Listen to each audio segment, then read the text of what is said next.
The morning sky over station showed orange clouds and two moons hanging low on the horizon. Governor Wells stood in the command center, looking at the that showed the colony spread below. 5,000 people lived here. Engineers, farmers, scientists, and families who came to build something new in the outer territories. The colony was doing well. The soil grew good crops. The mines produced rare minerals. It was a quiet place where people could work and live without too much trouble. Was reviewing supply reports when the alarm sounded. Not the usual alarm. This was different. The red emergency alarm that meant something was wrong in space. "What do we have?" asked, moving to the main console. Lieutenant Colonel Griffin looked up from his station. His face was serious. Had been a soldier for 20 years. He knew what bad news looked like. "We are picking up a distress signal," said. "About 2 million kilometers away. It is an alien vessel, big one. It is broadcasting in multiple languages and frequencies. It says it needs help. Says it is damaged and falling toward our planet." Leaned closer to the, "Can you identify the ship?" "Yes, ma'am," said David, the station's lead engineer. David was young but very smart. He had fixed problems that older engineers said could not be fixed. "The design matches records in our database. It is a vessel. The collective. They are supposed to be peaceful, scientists and traders, but they should not be this far from their territory." Did not wait, she knew what she had to do.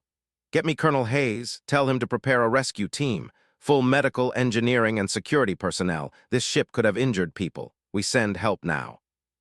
Governor said, "We do not know what we are walking into. This could be a trick. We should be careful." Understood his concern. In space, you had to be careful, but she had not come to ignore people in danger.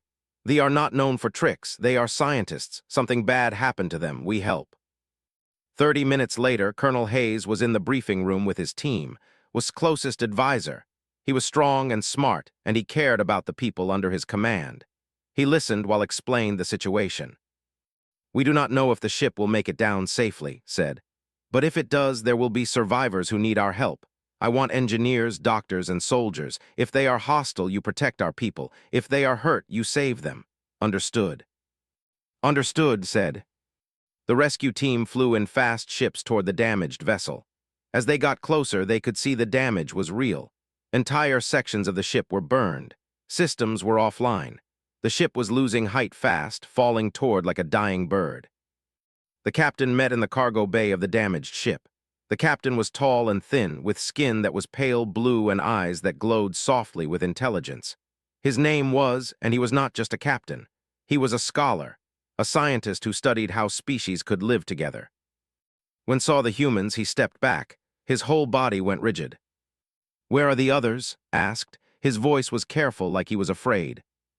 "What others?" asked. "The other civilizations. The collective sent distress signals 3 months ago to the Helix Union, to the Trade Alliance, to 17 different species who live in the known galaxy. We sent messages to everyone. We said the Sovereign Dominion was hunting us. We said we needed help or we would die." Looked at with confusion and pain. "No one answered. For 3 months, no one answered. Now we fall from the sky and finally someone comes. But you are not anyone we have ever heard of." "Who are you?" Did not answer right away. He understood what was saying. 17 civilizations, and none of them helped.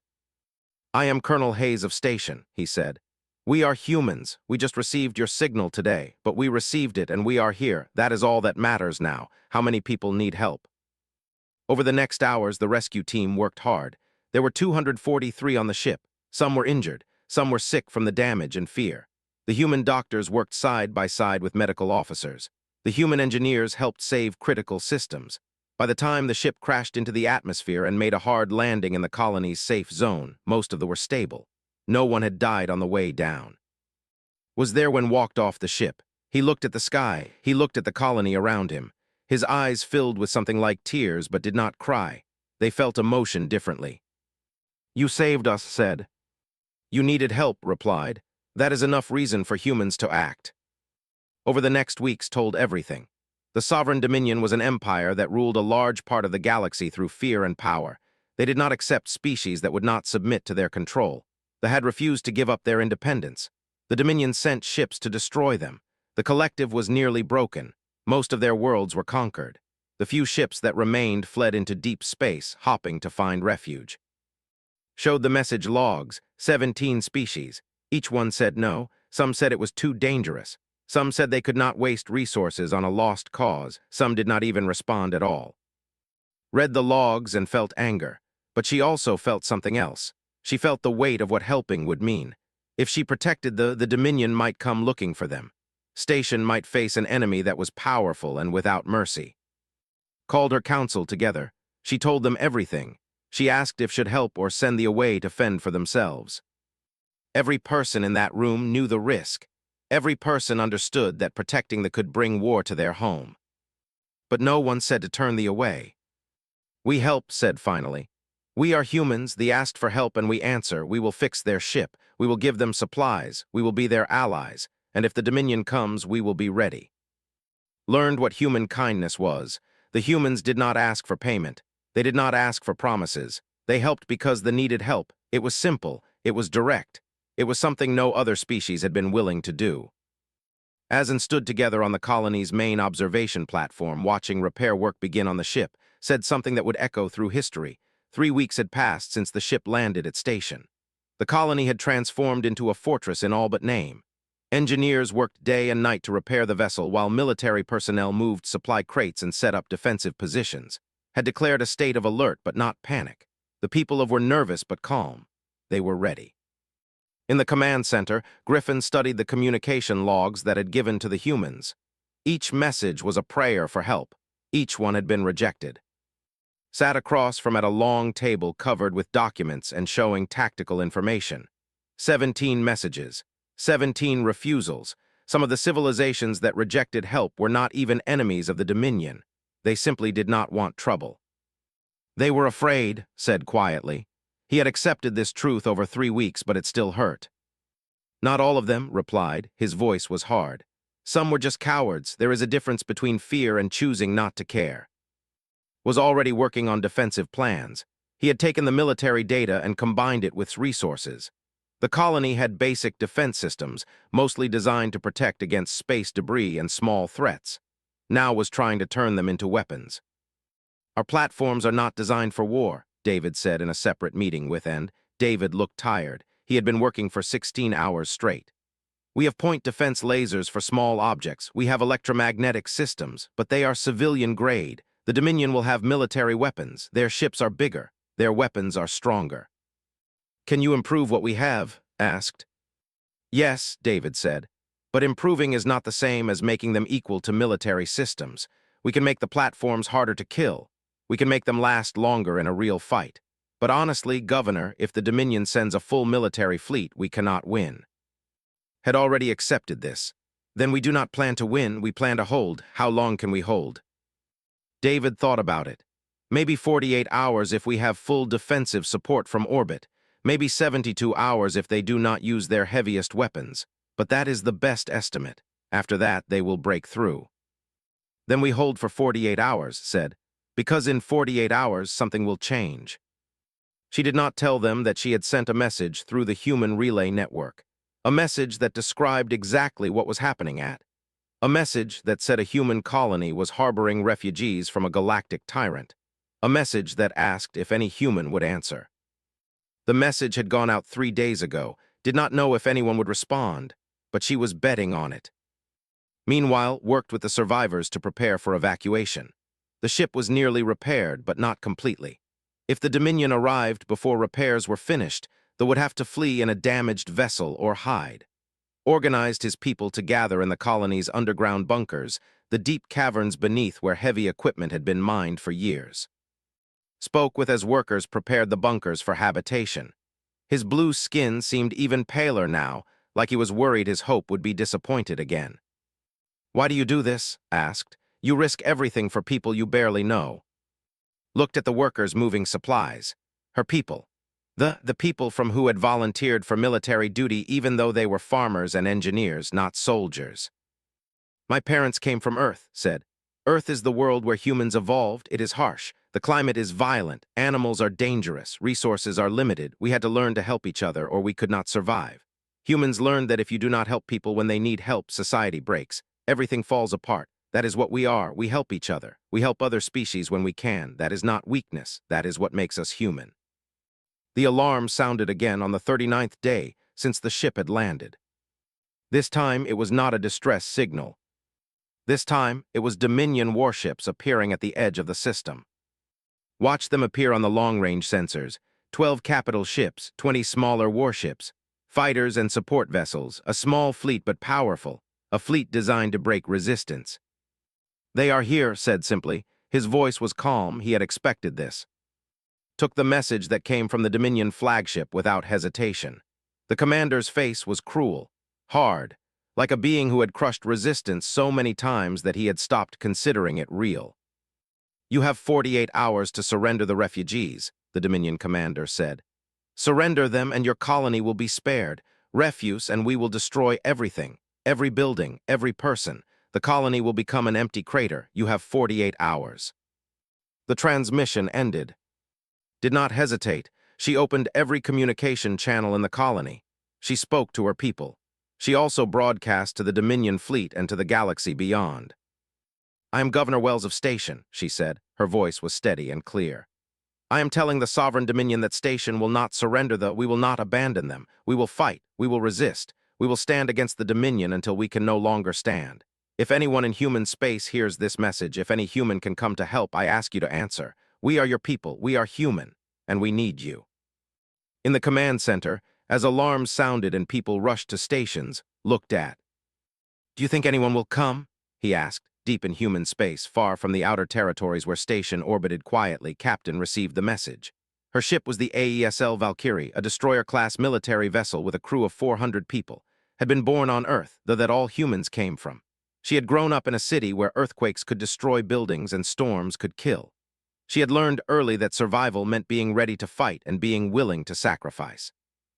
The message from Governor Wells came through the relay network with the highest priority status. Read it in her command center. The words were simple, clear. The situation was serious. A human colony was under attack by the sovereign Dominion. Did not hesitate. She called for a war council immediately. In the briefing room, met with her senior officers. Commander was her executive officer, the second in command. Chief Tactical Officer Victoria Logan had served with for 5 years. Dr. James ran the ship's medical section. Colonel Grant led the Marine complement. "We have a situation," said, and she played the message. When it finished, the room was silent. Every officer knew what this meant. The outer territories were weeks away at normal speed. The Dominion had already issued an ultimatum. If they took that time, Station would be destroyed before help arrived. "Do we have the speed?" Colonel Grant asked. "We can exceed normal recommendations," Victoria said. She was already running calculations on her console. "We can be there in 6 days if we push the engines beyond safe limits, but the ship will take damage. Hull stress will increase. Systems will overheat." "We go," said. "Full acceleration, prepare for combat conditions." "There is more," Victoria said. She looked at the other officers. "Intelligence suggests the Dominion force is a small fleet, 12 capital ships, about 20 support vessels. We are 1 destroyer. When we arrive, we will be facing overwhelming odds." Understood, she had faced these situations before. Humans trained for them, humans expected them, humans did not flinch from them. "We go anyway," said. "We buy time, we make them think twice, we do whatever we can until more support arrives." Captain said, "You should know that your message is already spreading through human space. Other ships are accelerating toward those coordinates. Mining vessels, corporate security ships, trading company military forces, even some independent mercenaries who heard about the fight. Humans are answering." Felt something move in her chest. This was why she was human. This was why humans were called, not because they were cruel or vicious, but because they were willing to die for each other. "How many ships?" asked. "We do not have exact numbers," said. "But initial reports suggest at least 30 additional vessels are moving toward. Some are big military ships, some are small, but they are coming." Stood and walked to the window. She could see the stars out in space. Somewhere out there, people just like her were accelerating their ships, leaving their missions, abandoning their trade routes and their profitable contracts, because humans from their species were in danger. She activated the ship-wide communication system. Every person on the Valkyrie could hear her voice. 400 people. Engineers, gunners, pilots, medical personnel, soldiers, and specialists of every kind. "This is the captain," said. Her voice was calm but strong. We have received a distress call from a human colony in the outer territories. Station is under attack by forces that want to destroy them. We are accelerating to provide support. This means we will be traveling at speeds that push our ship to its limits. This means we will arrive in a combat zone. This means some of you might be injured or die in the coming days, but we are human, and there are humans who need us. We answer the call. That is what we do. That is what we have always done. Prepare for combat operations, prepare for the fight of your lives, and know that you are not alone. Other humans are answering too. This is our moment. This is why we exist. Set all stations to combat ready. We fight. The crew responded with focus and determination. No cheering, no celebration. Just the calm, professional response of people who had trained for this moment and were ready to meet it. Victoria ran continuous calculations as the Valkyrie accelerated. The speed was dangerous. The engines ran hot. The hull stressed under the acceleration. But the ship pushed forward. 6 days, too. In 6 days, the distress call said, Wells would make a stand against the Dominion. In 6 days, the colony would either survive or be destroyed. Spent the journey preparing. She studied the Dominion military tactics. She learned what she could about their ships and weapons. She worked with Victoria to develop strategies that could work against superior numbers. The answer kept coming back the same. There was no strategy that could guarantee victory against these odds. There was only the possibility of making the Dominion pay so much that they would consider leaving. Humans could do that. Humans had always done that. They could accept losses that would destroy the morale of any other species. They could keep fighting when logic said they should surrender. They could find victory in survival when victory in battle was impossible. On the 4th day of acceleration, received messages from other ships. 38 human vessels were now moving toward. The first would arrive within 3 days of the Valkyrie. Others would follow. Some were military, some were not, but all of them were human. Called to her quarters, she wanted to speak with him privately. When we arrive, said, the battle will be bad, we might lose, we will definitely lose ships, we will definitely lose people. Yes, agreed, that is the reality we face. The crew will see that, said. They will know we are going into a fight we might not survive. Some of them will be afraid. Some of them will think about running. I need to know that you will keep them steady, that you will keep them fighting. Can you do that? Did not hesitate. Yes, we are human. Humans do not run from each other. We die for each other. That is not just something we say. That is who we are. The bombardment began exactly 48 hours after the Dominion ultimatum expired. The sky above station lit up with energy beams and kinetic weapons falling from orbit. The ground shook. Buildings collapsed. The colony's defense systems responded with everything they had. Griffin was in the command center coordinating the defense. His teams worked with perfect focus. The defense platforms fired at the Dominion ships. Some shots missed. Some found targets. 2 defense platforms were destroyed in the first minutes of the battle, but the main shield generator held. The nuclear reactor that powered it survived the initial assault. David had worked for weeks to reinforce the shield generator. Now, watching it absorb hit after hit without failing, he understood that his work had saved the colony. Without that shield, the bombardment would have killed everyone in seconds. Below the surface in the bunkers moved through the darkness with his people. They had never fought in a war.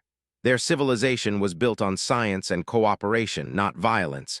But they understood what was happening. They understood that humans were dying to protect them. Stood in the command center next to, watching the battle unfold across the colony was losing. The mathematics were simple. The Dominion had more firepower. They had better weapons. They had superior numbers. The only thing the humans had was determination and a willingness to accept losses that would break any other species. We are losing the eastern defense sector, reported. They are trying to land assault troops there. I'm moving Colonel Grant's Marines to intercept. The battle moved from the sky to the ground. When Dominion landing craft entered the atmosphere, they came down in multiple locations. The aliens who climbed out were different from these were soldiers, bred for combat, wearing armor that could withstand small arms fire, moving with the confidence of warriors who had conquered 100 worlds. Colonel Grant met them in canyons with a force of 200 human soldiers. Most were militia, people who had trained in their spare time, people who worked in farms and mines and offices when they were not soldiers. But they were humans, that meant something. The first contact was brutal. The Dominion soldiers had better armor and better weapons, but the humans used the terrain. They used tactics learned from thousands of years of fighting on a harsh planet. They made every bullet count. They made every position defensible. They did not try to win through superior force. They tried to survive and make the Dominion pay for every meter of ground they gained. Grant moved his soldiers constantly, never staying in one position long enough for the Dominion to pin them down. When he had to retreat, he did it in good order, maintaining the formation, making sure no one was left behind. When he could attack, he did it with concentrated force. In the mining facilities, David worked with a team of engineers to prepare improvised weapons. They did not have time to make anything sophisticated, but they took mining equipment, explosives, and mining charges, and they set them up as traps and ambush positions. When Dominion soldiers moved through the colony searching for they found themselves under attack from directions they did not expect. The Dominion had firepower, but they did not have the ability to think like humans. They did not have the experience of surviving on a harsh world where every mistake meant death. They did not have the genetic memory of a species that had learned to fight through desperation and creativity. Slowly, carefully, the humans held. Hours passed, then a full day, then a full cycle of night and day. The bombardment continued, but it became less constant. The Dominion was running out of ammunition at the bombardment level. They were switching to ground assault tactics. Modified his defensive plan continuously. When the enemy attacked one position, he moved forces there. When they tried to land troops in a new location, the humans were already waiting. It was exhausting. It was terrifying, but it was working. On the second day of the ground battle, they emerged from the bunkers, not to fight. They were not warriors, but organized them to support the human defenders. They carried supplies. They helped with evacuation of wounded. They assisted in the medical stations that David had set up throughout the colony. They did not have weapons, but they had knowledge and skill. Himself worked in a field hospital, helping human doctors treat wounded soldiers. He had learned the human medical techniques quickly. He understood that these humans were giving their lives to save his people, and if he could not fight, he could at least help heal. Moved through the colony in the midst of the battle. She visited wounded soldiers. She thanked the militia fighters. She made sure David had the supplies he needed. She coordinated with to make sure the strategy was working. And she waited. In space, the first human reinforcement was arriving. The AESL Valkyrie emerged from the faster-than-light jump with weapons already charging. Captain had run the ship so hard for 6 days that several systems were damaged, but the ship was still functional, still dangerous. Reviewed the tactical situation with Victoria Logan. The Dominion fleet was in orbit. The colony was under siege. The ground forces were holding but barely. "How long can they last?" asked. Victoria ran the calculations again. "Based on the communication logs we intercepted, they have held for 42 hours. Estimated duration of resistance is 72 hours total. That means they have maybe 30 more hours before they are overwhelmed." 30 hours had arrived in time. She broadcast a message to the Dominion fleet. A simple message. A message in words that had echoed across human history for 10,000 years. "This is captain of the human military vessel AESL Valkyrie. I am informing you that you are attacking humans. You are attacking our colony. You are attacking our people. That ends now." The first battle between the human fleet and the Dominion fleet was brief and violent. Took the Valkyrie directly at the Dominion flagship, weapons blazing. The strategy was insane. The mathematics said it could not work. One human destroyer against a Dominion capital ship and its escorts. But did not fight by mathematics. She fought by will. She fought by accepting losses that the Dominion could not accept. She took her ship into the heaviest fire and held her position, letting the Valkyrie absorb massive damage while her weapons team worked with perfect precision. The Dominion expected the human ship to retreat. They expected humans to run when the situation became untenable. They did not understand that humans had evolved to do the opposite. The Valkyrie's weapons fire was precise and devastating. An escort ship was destroyed. A second capital ship was damaged. Then, finally, the Valkyrie took damage so severe that had to break off the attack. But in breaking off, she had accomplished something. She had proven that humans would fight. Above, more human ships were arriving. The entire response fleet was converging on the coordinate. The battle that followed was the largest space combat that the Outer Territories had seen in over 100 years. The Dominion fleet, which had seemed so overwhelming to the colony defenders, now found itself fighting a war against an enemy that did not understand how to lose. Brought the damaged Valkyrie back into formation with the other arriving human ships. The vessel was wounded. Sections were open to vacuum. The engines were burning hot from overacceleration, but it was still fighting. She broadcast orders to the human fleet. All ships form attack pattern 3. We are not trying to win. We are trying to make them regret being here. Push hard. Accept losses. Coordinate fire. Make every shot count. Do not back down. Do not retreat. Make them fear us. The Dominion had never encountered a military strategy like this. In every conflict they had fought, the enemy had eventually broken. When faced with overwhelming firepower, civilizations would surrender. When their fleets took damage, they would retreat. When they saw their people dying, they would sue for peace. But humans were different. The human ships accelerated directly into the Dominion formation. The angles were bad. The firing solutions were difficult. But the humans did not care about the mathematics. They cared about the fight. Victoria Logan worked as the fire control officer on the Valkyrie. She coordinated with the other human ships. Her job was to make sure every human ship knew where every other human ship was.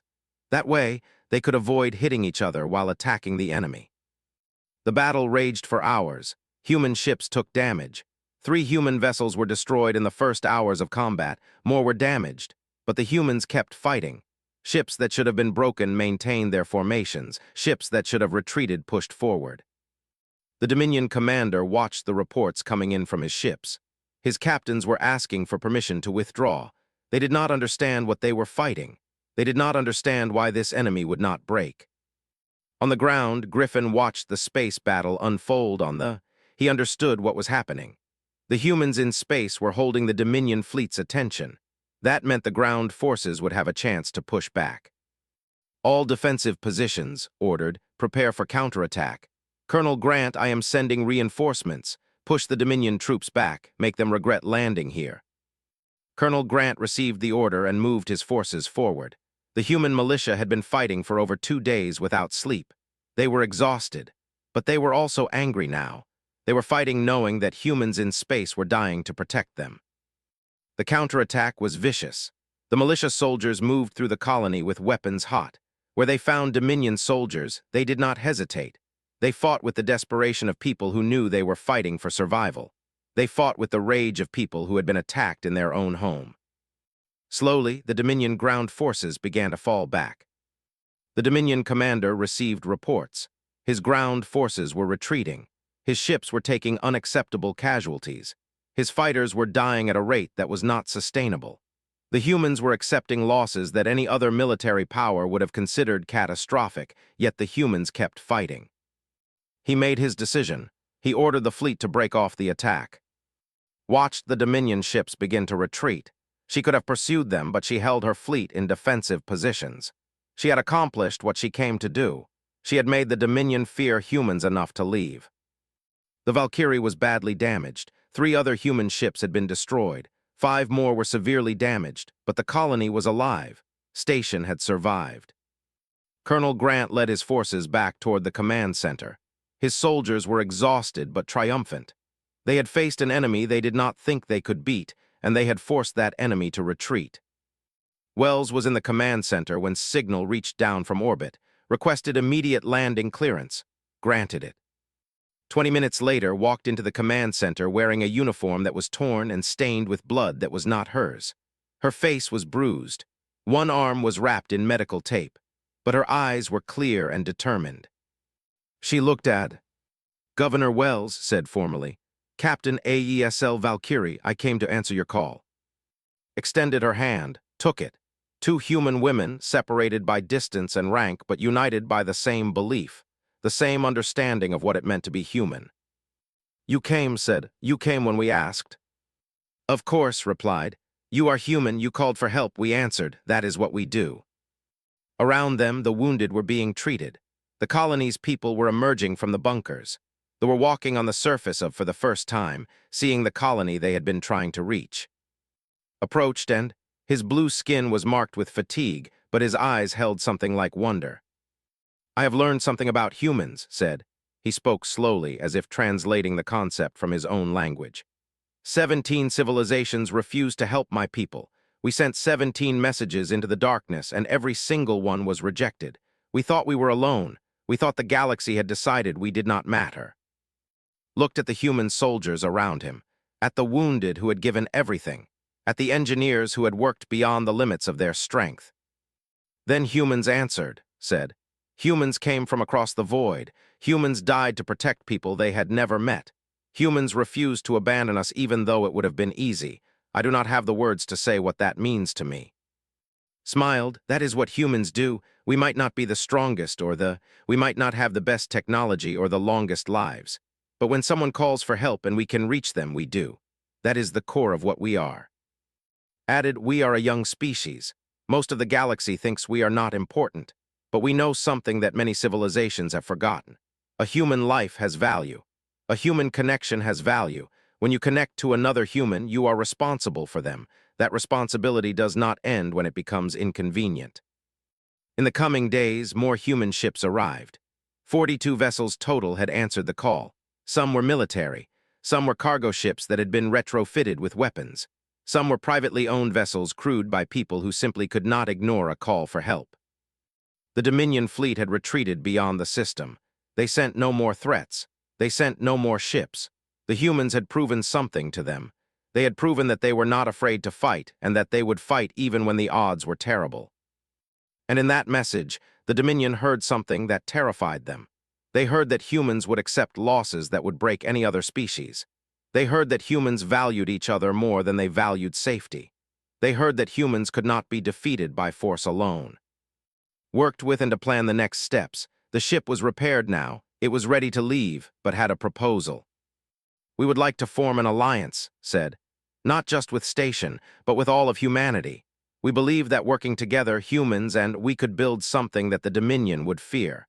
We could build something that could protect other species who are suffering. And looked at each other. Both of them understood what this meant. An alliance with the would mean taking on more responsibility.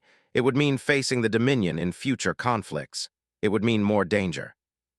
But it was also an opportunity to prove what humans were. To show that humans could be more than just a warrior species. That humans could be protectors. That humans could be the species that answered when others called for help. We accept, said. Nodded, humanity accepts. We will be your allies, we will stand with you. As the sun set over Station, the humans and stood together on the observation platform. They looked at the stars above them. They looked at the ships in orbit. They looked at the colony below, wounded but alive because humans had answered a call for help. Somewhere in the galaxy, the Dominion Empire received the reports. They learned that humans existed. They learned that humans would fight against impossible odds. They learned that humans were willing to die for each other and for beings who were not even human. For the first time in the long history of the Sovereign Dominion, the rulers of that empire felt fear. They felt fear of a young species from a harsh world. They felt fear of creatures who called themselves human. They felt fear of a species that had chosen compassion and honor over power and domination. And in that fear, the galaxy found hope. Because now, when species called for help, someone would answer. Someone human would come. And that made all the difference. S-38 ships, most of them small, some damaged, but all of them willing to fight. The Dominion commander received reports from his ships. The humans were arriving. The humans were attacking. The humans were showing no sign of giving up. And for the first time in his military career, the Dominion commander felt fear. Fear of a species he had dismissed as too primitive to matter. Fear of a species that would fight against impossible odds. Fear of humans. What humans were capable of when they had to be. The Valkyrie burned through space, pushing faster and faster toward the distant colony. Behind it, dozens of other human ships did the same. The word had spread. A human colony was in danger. The Dominion was attacking. The response was automatic and absolute. Humans answered the call. And the galaxy was about to learn why that mattered. Had sent her message into the void, knowing the response time was weeks at best. Ships from human space were far away, very far away. She had no reason to believe help could arrive in time. But she believed in humans. Yes, said, someone will come, and even if they do not, we fight anyway, because that is what we do. Nodded, he did not smile. The situation was too serious for smiling. But he understood. He felt the same thing. Deep in human culture was something that made them stand their ground even when the odds were hopeless. In the underground bunkers, heard the Dominion's threat. He heard's refusal. He understood what she had chosen to do. He also understood that she had accepted it would cost lives. For the first time in a long time, felt something like hope. Not hope that they would win, but hope that they were not alone. Hope that someone had answered. The humans had answered. "We are a young species," she said. "We come from a harsh world. Most of the galaxy thinks we are not important. But we know something that other civilizations forgot. When someone calls for help and you hear them, you answer, no matter what it costs." Looked at with new understanding, the humans were not the strongest. They were not the richest. They were not even the most advanced. But they had something else. Something the Dominion had spent so much time destroying in others that they could never understand it in themselves. The humans had honor. And that, realized, might be exactly what the galaxy needed.